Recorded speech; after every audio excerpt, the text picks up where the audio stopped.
Good morning mga idol, ako nga pala si Tigasundo. Tigasundo ng mga pasahero kaya Tigasundo TV. Isa din ako sa mga rider na pakalat-kalat sa kalsada, naghahanap ng pera. Wala na ako dun sa dating era.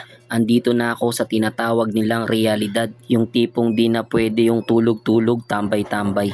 Hindi pwedeng isa lang ang diskarte. May pamilya akong binubuhay kaya dapat doble. Ganun talaga, kailangan maging game changer ka. Minsan MC taxi, minsan food delivery naman. Sabi nga nila okay lang kahit anumang klase ang yung diskarte basta't productive ka at wala kang tinatapakang tao, malinis at marangal na trabaho, pagpapalain ka. Oo nga pala mga idol, dito ko nga pala binubuhay ang aking pamilya. Ulan, init, alikabok, traffic, pinagdaanan ko na. Inalam ko muna ang tunay na mekanismo bago ko laruin.